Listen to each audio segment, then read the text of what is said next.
अच्छा जी, let's start off. So question number 5 is analyze the importance for a business of distinguishing between revenue expenditure and capital expenditure. ठीक है रोहिल, अब वो कह रहे जी इंपॉर्टेंस क्या है बिजनेस के लिए of distinguishing between revenue and capital expenditure. So see 8 mark का क्वेश्चन है. If you give two very well crafted points, यानी विद जो दो बड़े पैराग्राफ्स होते हैं कंटेंट के, वो along with definition of these you will get 8 marks. कैसे जी? अब देखो इसमें सबसे पहले आपने ये ध्यान रखना है कि इसमें you have to apply 3 levels. इसमें आपकी नॉलेज, एप्लीकेशन एंड एनालिसिस, ये 3 चीजें काउंट हो रही होंगी. There is no evaluation in this. ठीक है. अब फॉर इंस्टेंस जी सबसे पहले आपने ये डिफाइन करना होगा कि रेवेन्यू एक्सपेंडिचर क्या होता है एंड कैपिटल एक्सपेंडिचर क्या होता है. ठीक है जी. So first let's do that. Revenue expenditure you can define it like it is basically day to day expenses जो कि शॉर्ट टर्म इफेक्ट करते हैं. ठीक है. फॉर एग्जांपल वेजेस हो गई, रेंट हो गया, इलेक्ट्रिसिटी हो गई, ये छोटे एक्सपेंसेस को, डे टू डे एक्सपेंसेस को रेवेन्यू एक्सपेंडिचर कहा जाता है. Whereas capital expenditure is a long term effect वाला and it is usually spent on non current assets. यानी ये बड़े खर्चे होंगे जो आप usually non current assets purchase करने में लगाते हैं, incur करते हैं. So first of all you have to define both of these terminologies, right? पहला स्टेप समझ में आ गया जी? जी सर. अच्छा. देन अच्छा फिर आपने ये बताना है कि भाई व्हाट्स द इंपॉर्टेंस, क्योंकि देखो अब आपका focus of the question is importance for a business of distinguishing between revenue capital, यानी कि इनको डिस्टिंग्विश करने की जरूरत क्या पड़ी है, why it's so important. So let's move to the answer now. ठीक है. डेफिनेशन तो होगी दोनों की. देखो अब इसको 2 या 3 तरीकों से आप एक्सप्लेन कर सकते हैं. अगर आपके पास 2 पॉइंट्स हैं 8 मार्क क्वेश्चन में और उसमें यू हैव गुड नॉलेज का पॉइंट जो भी आपका इंपॉर्टेंस होगी, then you have to apply it कि भाई बिजनेस को कैसे इफेक्ट होगा और उसका एनालिसिस कि what will be the benefit of distinguishing. So for instance जी पहला पॉइंट मैं ये देता हूँ कि देखो revenue expenditures. So see this is my answer now. Revenue expenditures are recorded in income statement as expenses. तो मैंने क्या किया जी, सबसे पहले मैंने बात की इनकी ट्रीटमेंट पे. रेवेन्यू एक्सपेंडिचर्स कहाँ जा रहे होते हैं जी? इनकम स्टेटमेंट में जा रहे होते हैं as expenses, whereas capital expenditure are recorded as non-current assets in my statement of financial position.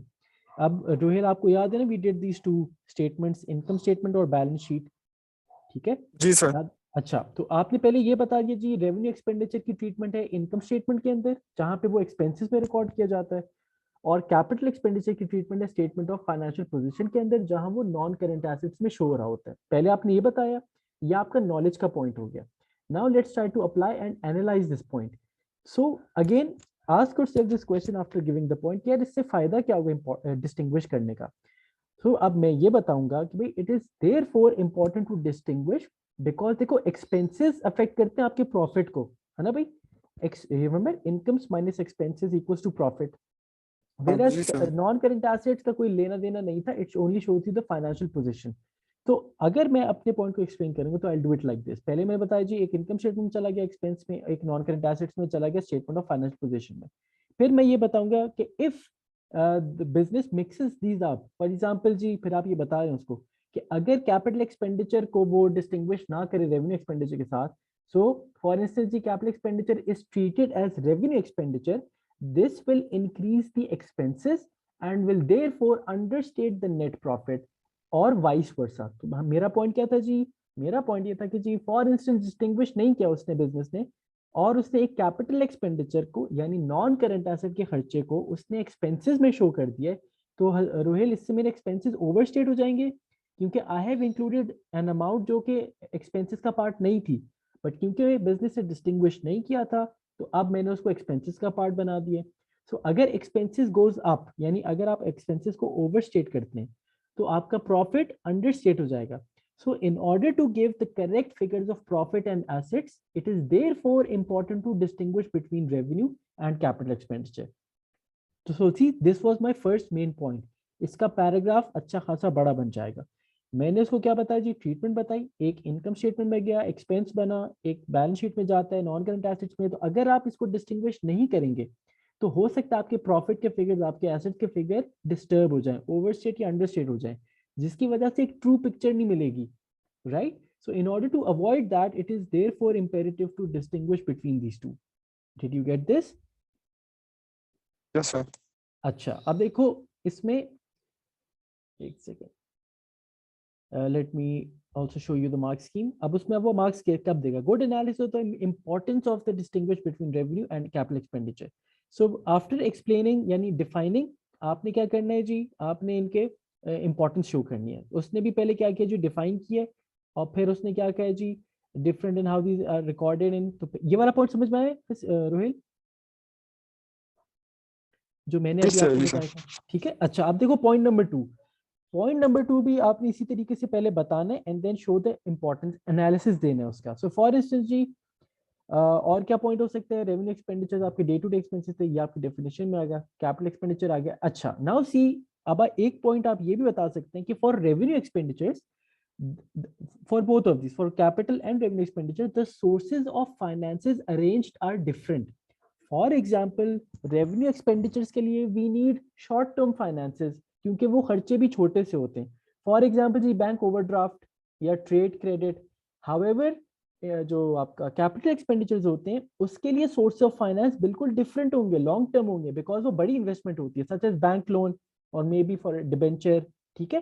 तो पहले मैंने इसको क्या बताया जी, कि भाई इनके सोर्सेज ऑफ फाइनेंस डिफरेंट है. एक के लिए शॉर्ट टर्म फाइनेंस सही होता है क्योंकि वो छोटे खर्चे होते हैं, एक के लिए लॉन्ग टर्म फाइनेंस होता है क्योंकि वो बड़े खर्चे होते हैं.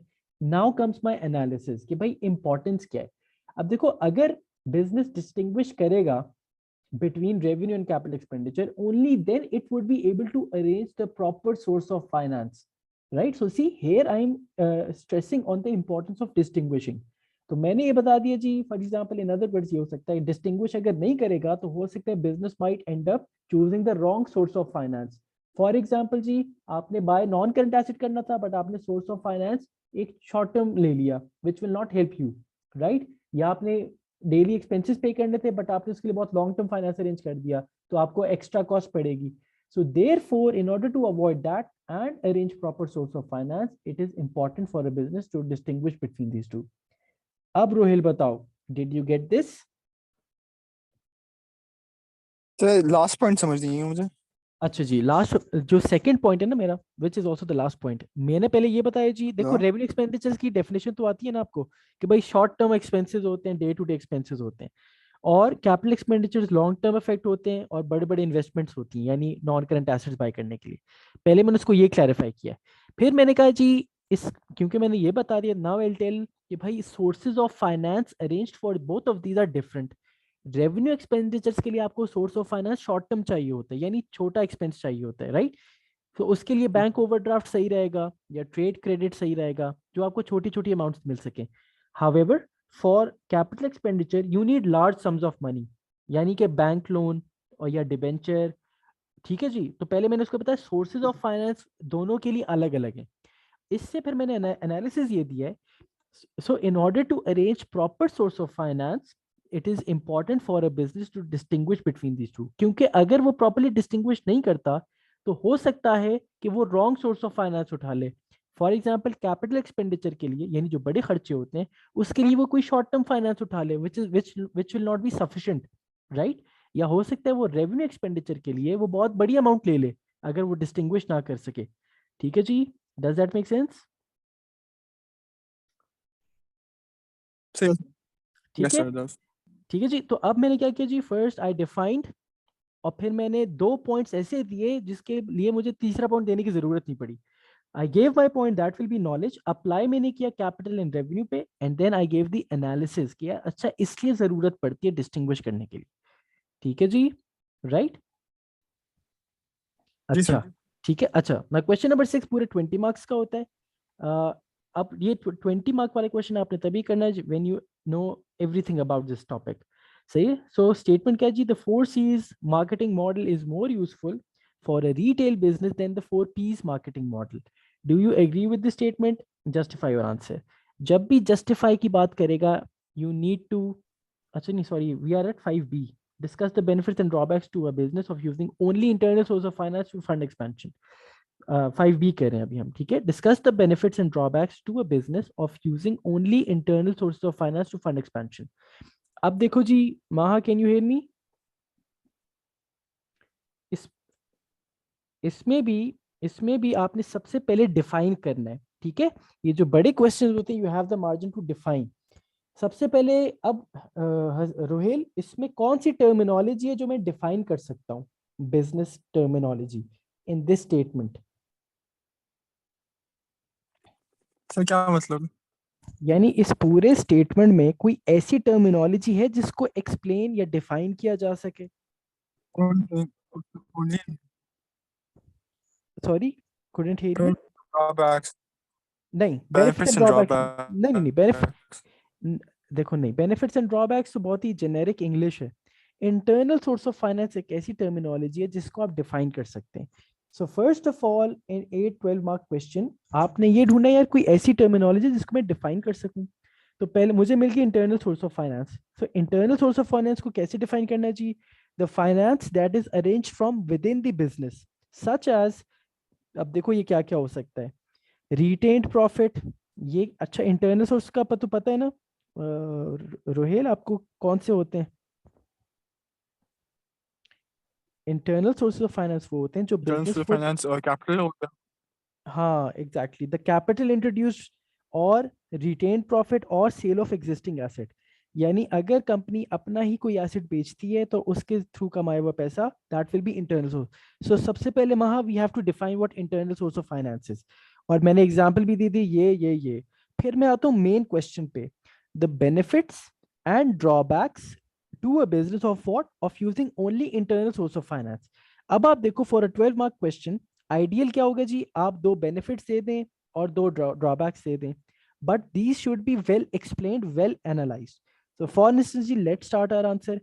पहले मैं बेनिफिट दे देता हूं कि भाई इंटरनल सोर्स ऑफ फाइनेंस का बेनिफिट ये होगा कि that does not have to be repaid, right? Such as bank loan में तो ऐसा होता है ना, वी हैव टू रीपे, या किसी से भी लोन लेंगे आपने पे बैक करना है। यहाँ पे there is no repayment and there are no interest charges which will save. अब देखो इसकी एक्सप्लेनेशन क्या होगी। This will save the company the finance cost, which will increase his profit margins, या which will reduce the burden on the company. तो मैंने क्या किया जी, एक बेनिफिट ये है कि इसको आपने पे बैक किसी को नहीं करना, ना इस पे इंटरेस्ट की पेमेंट है, जिससे इस पे प्रेशर जो बर्डन होगा on the business, that will be less, right? फिर दूसरा बेनिफिट ये हो सकता है जी कि that is readily available. Readily available का मतलब क्या है जी, as it's your own source of finance, तो you can arrange it in a jiffy, बहुत जल्दी से अरेंज कर सकते हैं, and you can start your expansion project as soon as possible. Now remember, इसमें आपकी एप्लीकेशन क्या है? अगर आपने अपने आंसर को एक्सपेंशन से रिलेट नहीं किया, इसमें you will be losing marks on application, यानी there will be no application. तो आपने, you have to make sure कि यार हर पॉइंट को मैं एक्सपेंशन से रिलेट जरूर करूं, ठीक है जी?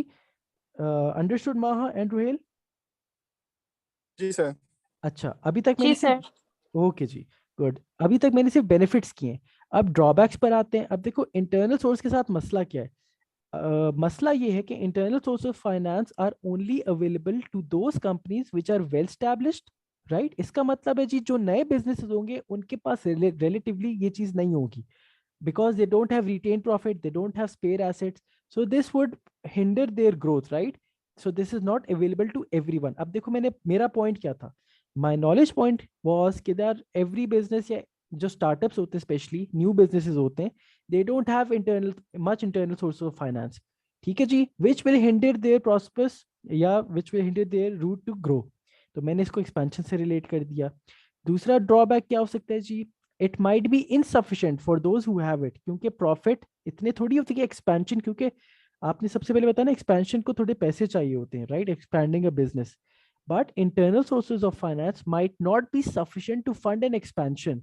Yes, internal source of finance can be used for day-to-day expenses, but funding an expansion, full scale expansion, that might be very difficult using your internal sources of finance, right? तो फिर मैंने क्या किया, वहां एक पॉइंट बताया, उसको apply किया एक्सपेंशन से, एंड देन उसको एनालाइज भी किया। सो लेट्स सी जी what sir. What the scheme has to say. अच्छा जी, देखो बेनिफिट्स क्या हो सकते हैं, no direct cost to the business. अब डायरेक्ट कॉस्ट कौन सी है? वही जो इंटरेस्ट की पेमेंट्स है, ठीक है जी, इस पे वो बेनिफिट हो जाएगा। रेडिली अवेलेबल, आपकी लाइबिलिटी नहीं बढ़ती। नो लॉस ऑफ कंट्रोल, यानी आपने किसी को इक्विटी नहीं देनी, किसी से पैसे नहीं लेने, ठीक है जी, are you getting? So see, you have to explain यानी analyse and apply the point. अच्छा जी, ड्रॉबैक्स क्या हो सकते हैं? अगर आप अपने इंटरनल पैसे यूज करेंगे, that will leave your business with less money for other purposes. तो इसका क्या पहला ड्रॉबैक है कि भाई अगर आप internal sources of finance use कर लेंगे एक्सपेंशन के लिए, उससे होगा क्या? सारे पैसे तो या majority of the money will be incurred on expansion, therefore little will be available for other things to do, right? Short term expenses नहीं पे कर सकेंगे फिर, या फिर लिमिट हो सकती है क्योंकि इतना ज्यादा सोर्स नहीं होता इंटरनली, राइट? इतना कैपिटल बिजनेस के पास नहीं होता इंटरनली, एंड मेनी मोर। ठीक है जी, डज दैट मेक सेंस? जी सर। ठीक, अच्छा महा तो नहीं है। ठीक है भाई रोहिल, तो आपने दो ऐसे पॉइंट्स उठाने जिसको आप अच्छे से एक्सप्लेन कर सकें, एंड इन द एंड हमेशा रिमेंबर रोहिल कि आपके 12 मार्क क्वेश्चन में आप इवैल्यूएशन जरूर दिया करें। ठीक है जी, इवैल्यूएशन में ये होगा कि देखो for example benefits and drawbacks, तो आप कह दें although internal sources can be helpful for expansion, but it's better for a business to arrange external sources of finance for expansion as well। ठीक है जी, आपने कहा हो सकता है बट बेहतर होगा अगर आप external source of finance arrange करें फॉर एक्सपेंशन। ठीक है जी, so that can be your conclusion और यस सर। इवैल्यूएशन। अच्छा जी, देन कम, अच्छा क्वेश्चन 6 को बाद में देखेंगे 20 मार्क क्वेश्चन कैसे करना है, अभी हम 8 और 12 मार्क पर करते हैं discussion. So 7 is analyze the importance to a large business, that's your application, right? Of doing what? Of setting corporate objectives। यानी जी आप ये बताइए कि अगर एक लार्ज बिजनेस ऑब्जेक्टिव सेट कर लेता है तो उसकी इंपॉर्टेंस क्या है उसके लिए। तो सबसे पहले, अच्छा, is there any terminology that you can define? Sir क्या कहते हैं, corporate okay good, corporate corporate objectives, जबरदस्त। पहले आप डिफाइन कर दो corporate objectives. Corporate objectives are the long term goals of the business where it plans to be in the future, that's the definition. देखो definition at max can get you 2 marks, ज्यादा focus of the question आपके content पे होगा। ठीक है जी, अब मैं आता हूँ मेन कंटेंट पे। एनालाइज क्या बतानी जी, उसको इंपॉर्टेंस बतानी है to a large business of doing what? Of setting corporate objectives. अब रिमेंबर, अगर आप अपने आंसर को लार्ज बिजनेस से रिलेट नहीं करेंगे तो आपको एप्लीकेशन के मार्क्स भी नहीं मिलेंगे, राइट? तो इट्स इंपॉर्टेंट कि आप लार्ज बिजनेस के साथ अपने आंसर को रिलेट करें। सो सी स्पेसिफिक ऑर्गेनाइजेशन ऑब्जेक्टिव बिकम, चलो ये तो इसने डिफाइन कर दिया है। अच्छा, now the what's the importance in sets the context for departmental objectives and effective plans of action can be developed।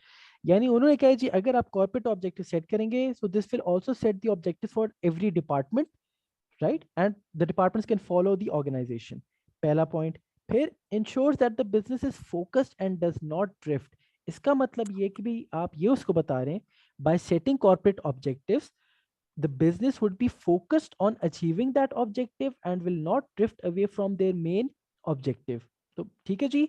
अच्छा, इसका फायदा क्या होगा जी? इसका फायदा ये होगा कि भाई there will be less wastage of resources, है ना भाई? सो सी आपका पॉइंट क्या हुआ जी? बिजनेस फोकस्ड रहेगा और अपने फोकस से हटेगा नहीं इफ दे सेट। और आप इसको यूं भी बता सकते हैं क्योंकि if the business does not set the corporate objectives the business might drift away from its main purpose and might be driven out of competition। ठीक है जी, तो बेसिकली यू नीड टू। अच्छा जी, अब याद है आपको we discuss certain objective, business objectives, profit maximisation हो सकता है, सेल्स मैक्सिमाइजेशन हो सकता है, ग्रोथ हो सकती है, मार्केट शेयर इंक्रीज हो सकता है, प्रॉफिट सेटिस्फाइसिंग हो सकती है, you can touch upon those as well. ठीक है जी, एंड देन फर्दर आप क्या बता सकते हैं जी? This presents a clear set of guidelines. क्या चीज? If you set your objectives, if a large business sets objectives, उससे क्या होगा जी? एक very clear set of guidelines will be available for the lower या मिडिल मैनेजमेंट या junior staff. अच्छा जी, इसका फायदा क्या होगा Rohil? What will be the benefit अगर इनको एक गाइडलाइन मिल जाती है? Now you have to come up with some analysis. Sir guideline मिल गई तो फिर ये लोग ड्रिफ्ट नहीं कर सकते अपने मेन ऑब्जेक्टिव से। They have to stay on the main objective. अच्छा चलो ये, अच्छा देखो ना, देयर इज अ रेपिटेशन। हमने पहले पॉइंट के साथ भी यही कहा था, दूसरे पॉइंट के साथ थोड़ा सा हम इसकी एनालिसिस को चेंज करेंगे। सो सी आप कह रहे हैं जी आपका बेनिफिट ये हो जाएगा कि भाई ये एक गाइडलाइन बन जाएगी मिडिल एंड लोअर मैनेजमेंट के लिए। अच्छा जी, माहा कैन यू हियर मी? जी अच्छा, सर। अच्छा देखो माँ, अब इसकी एक्सप्लेनेशन क्या हो सकती है? व्हेन आपने पहले बता दिया ना, गाइडलाइन मिल जाएगी भाई अगर ऑब्जेक्टिव सेट हो जाएंगे, so workers will be less likely to make mistakes and therefore their productivity will increase and wastage will be minimized. तो मैंने क्या किया जी, जब गाइडलाइन होगी तो they will be very efficient in what they have to do, और इससे होगा क्या, मिस्टेक्स के चांसेस कम हो जाएंगे जिसकी वजह से वेस्टेज ऑफ रिसोर्सेज कम हो रही होगी, eventually benefiting the large organisation. ठीक है जी। और आप ये भी बता सकते हैं कि सिंस देयर इज, और अब देखो इसको मैं लिंक कैसे करूंगा लार्ज बिजनेस के साथ, यू कैन ऑल्सो से कि large business has a lot of employees, therefore a guideline for many employees, yani a large number of employees would benefit the company because less chances of mistakes would be there after setting corporate objectives. ठीक है जी। तो see some point that is linking my answer towards या to that large company वाला point। ठीक है जी, कुछ बात बनी? सो अगेन, जी अच्छा सर। जी, अगेन देखो महा, अगर आपके पास दो वेल क्राफ्टेड पॉइंट्स है ना with definition of corporate objectives, that will do. But if you feel कि यार एक पॉइंट इतना अच्छा नहीं है तो give 3 points। ठीक है, 3 paragraphs। now you have to make definition का एक पैराग्राफ हुआ, नेक्स्ट लाइन से फिर दूसरा पैराग्राफ शुरू करना, यानी एक पॉइंट के साथ एप्लीकेशन एंड एनालिसिस, ये एक पैराग्राफ होगा। और फिर उससे नेक्स्ट दूसरा पैराग्राफ, दूसरे पैराग्राफ में क्या है जी, दूसरे पैराग्राफ में आपका पॉइंट है, उसकी एप्लीकेशन है एंड उसकी एनालिसिस है। सो अ पैराग्राफ, और देखो खुल के थोड़ा एक्सप्लेन करना, 5 to 6 लाइंस का पैराग्राफ इजीली बन सकता है। एक I hope you know this कि भाई एक हम कहते हैं ना घर तक पहुंचाना, यानी अपने आंसर को घर तक पहुंचाना है जी आपने। You have to complete your sentences, right, और उसको पूरा बेनिफिट या ड्रॉबैक शो करना है कि this is how it will benefit the company, या दिस इज हाउ ये नुकसान होगा कंपनी को। ठीक है जी। सो इसमें you have the margin to do that. Paper 1 में वहां इतना मार्जिन नहीं था आपके पास, यानी सेक्शन ए में, सॉरी, है ना, दिस सेक्शन बी। जी ठीक है जी। जी अच्छा, रोहित एनी क्वेश्चन? नहीं सर। अच्छा जी, नाउ सी 7B में कहता है discuss how a large food retailer, now see large food retailer, need to keep this in mind कि आपका आंसर इस पे बेस करेगा, फूड रिटेलर पे, large with many shops, again you have to also consider this, could effectively communicate corporate objective to its workforce। यानी कि भाई एक लार्ज फूड रिटेलर जिसकी बहुत ज़्यादा दुकानें हैं, वो कैसे इफेक्टिवली कम्युनिकेट कर सकता है अपनी वर्कफोर्स के साथ, क्या चीज़, कॉर्पोरेट ऑब्जेक्टिव्स। तो सबसे सबसे पहले हम ये बता देंगे कि भाई इफेक्टिव कम्युनिकेशन का मतलब क्या है। इफेक्टिव कम्युनिकेशन मीन्स कि प्रेजेंस ऑफ 4 एलिमेंट्स, यानी उसमें सेंडर होना चाहिए, उसमें रिसीवर होना चाहिए, उसमें मीडियम होना चाहिए, और उसमें फीडबैक होना चाहिए। This is what effective communication means. फिर फोकस ऑफ द क्वेश्चन क्या है जी, हाउ, यानी कैसे कम्युनिकेट कर सकते हैं ऑब्जेक्टिव्स। अच्छा जी, अब देखो लार्ज फूड रिटेलर है, बहुत ज्यादा दुकान है, तो इसके लिए रेलेवेंट आंसर में क्या क्या आ जाएगा, let's go over there. State of nation address by CEO and और सीनियर मैनेजर्स।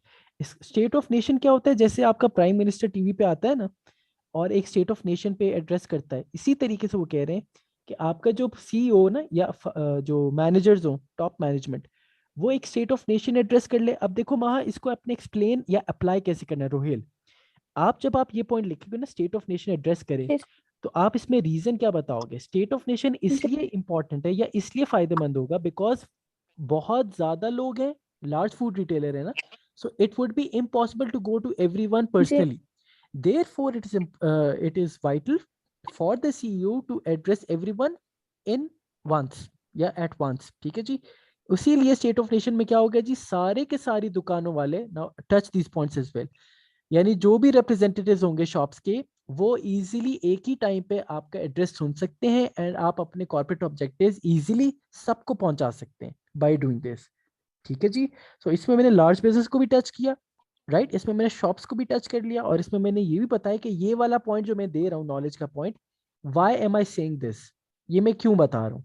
ठीक है जी, सही है। जी फिर यू कैन ऑल्सो से कि भाई चेन ऑफ कमांड फॉलो करें, यानी सीनियर मैनेजमेंट मिडिल मैनेजमेंट को बताए, मिडिल मैनेजमेंट लोअर मैनेजमेंट को बताए, और and so on and so fourth. Remember chain of command and span of control. Chain of command क्या थी जी, लेवल ऑफ हायरार्की फॉलो करें, ऊपर वाले बीच वालों को बताएं, बीच वाले नीचे वालों को बताएं। इससे क्या होगा, नाउ अप्लाई करना है, क्योंकि एक लार्ज बिजनेस है तो इसमें प्रॉपर चेन ऑफ कमांड बनी हुई होगी। और बहुत ज़्यादा लेवल्स होंगे। इट इज़ देयरफॉर इम्पोर्टेंट कि हर सुपरवाइजर अपने सबऑर्डिनेट को कॉर्पोरेट ऑब्जेक्टिव बताए, राइट? ये आपने बता दिया। देन टीम मीटिंग ब्रीफिंग, यानी आप ये कह सकते हैं, क्योंकि देखो बहुत ज़्यादा शॉप्स है ना, तो हर मैनेजर का you call only the managers, instruct them the objective, and the managers go to their shop और बाकी अपने वर्कर्स के साथ कम्युनिकेट करें। Even that's fine.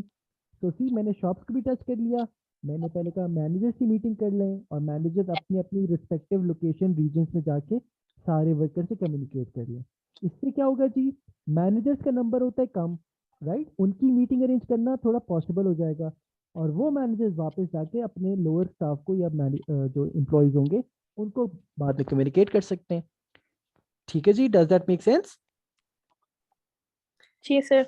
अच्छा, now see methods may not be as important or effective as developing participation and engagement opportunity employees to educate, inform and inspire employees। अब आपने देखो ना effectively communicate की बात भी करनी है, तो इसमें ऐसा भी कोई पॉइंट दें जिसमें फीडबैक का ऑप्शन आ सके। जैसे हमने कहा था स्टेट ऑफ नेशन एड्रेस में, make it possible for the employees to give their feedbacks या ask questions, only then the communication would be effective. है ना भाई? इफेक्टिव कम्युनिकेशन का एक पॉइंट क्या था, फीडबैक होना जरूरी है। सो आप कोई ऐसा मीडियम उसको बताएं जिसमें फीडबैक होना पॉसिबल है, right? The workers can ask और suggest something as well, that will be more important. ठीक है जी, या that will be more effective, right? And then जैसे ये कह रहे हैं टू वे कम्युनिकेशन रखें ताकि वो भी आपके साथ डिस्कस करें, या डेमोक्रेटिक लीडरशिप स्टाइल इसमें आप ला सकती हैं ताकि वो भी अपने जो ओपिनियन है वो शेयर कर सके आपके साथ, and therefore effective communication can be achieved. ठीक है जी, डज दैट मेक सेंस? जी सर। ओके जी, now see effective evaluation of how, आपका फोकस हाउ पे रहेगा। Corporate objectives could be communicated in context. ठीक है जी, and then effectiveness depends, now evaluation आपकी क्या है? हमेशा 12 मार्क में माहा एंड रोहिल एंड नसीब आपने इवैल्यूएशन जरूर देनी है। सो देखो, effectiveness depends on the extent to which open communication is part of the bloodstream. अब देखो आप उसको ये बता सकते हैं कि यार no matter what the medium is used, if there is, अब देखो इफेक्टिव कम्युनिकेशन के 4 एलिमेंट्स आपको पता होने चाहिए। सेंडर होना चाहिए, रिसीवर, मीडियम जिसके थ्रू मैसेज जाएगा, और फीडबैक। आप उसको ये बता सकते हैं इन दी एंड कि यार इफेक्टिव कम्युनिकेशन तब पॉसिबल होगी जब ये 4 एलिमेंट्स प्रेजेंट होंगे, राइट? सेंडर होगा, जी रिसीवर होगा, मीडियम तो होगा, और फीडबैक भी होगा। So it's not about how, but it's about if these elements are present और नॉट। आप इस तरह भी इवैल्यूएट कर सकती हैं। ठीक है जी, या आप कोई ऐसा जी पॉइंट दे सकती हैं जो एक चीज को सपोर्ट कर रहा होगा कि भाई लार्ज फूड रिटेलर है, लार्ज का मतलब है जी बहुत ज्यादा एम्प्लॉयज होंगे, therefore the best option for the company large food retailer is to communicate through state of nation address, या ईमेल्स के थ्रू कर दे। अब देखो अगर आप ईमेल्स कहते हैं तो ईमेल्स का फायदा क्या होगा जी, एक तो आप डिटेल्ड ईमेल कर सकते हैं सबको, है ना भाई? तो आपने पहले जी ये बता दिया जी, detailed objectives can be written down on email and then send to everyone, right? क्योंकि everyone almost haves an email. फिर आप इसको देखो, जब एनालिसिस करते हैं ना, तो आप इसका ड्रॉबैक भी साथ लिख सकती हो। ईमेल का ये नहीं पता चलता कि has everyone understood the message और नॉट, है ना भाई? या हैज एवरीवन जी रेड द ईमेल और नॉट, है ना भाई? तो ये उसके साथ जी प्रॉब्लम हो सकती है। सो इस कुछ बात बन रही है ये Rohel, if you can hear me? अच्छा चलो, अगर देखो आपके नेट के भी मसले ना, so this lecture is being recorded and every lecture is recorded. तो महा आपने 5A मिस किया था, I send the recording of this. ठीक है जी, आप तीनों को जी करूंगा। ठीक है, तो दोबारा से जरूर वो देख लीजिएगा स्टार्ट। सही हाँ, पार्ट ए 8 मार्क्स की सेम रहेगी और 12 मार्क वाली की भी सेम रहती है। ठीक है जी, ठीक है सही है जी जी। सो इंशाल्लाह ये पूरा कर लेते हैं, फिर नेक्स्ट वीक से मॉक रखते हैं। ठीक है, and then we'll discuss your answers, क्या इसको कैसे बेहतर किया जा सकता था। ठीक है जी, एनी जी क्वेश्चन? नहीं sir. Okay Rohail, any question? I'll take that as a no then. ठीक है जी महा एंड रोहिल, टेक जी केयर। इंशाल्लाह फिर बात होती है, और please keep up the revision, next week से मॉक्स है आपके। ठीक है जी, सही है। ओके जी, खुदा हाफिज। फिर नहीं सर। ओके ओके अल्लाह हाफ़िज़ सर। ओके रोहिल, कोई बात नहीं। खुदा हाफिज। Confused.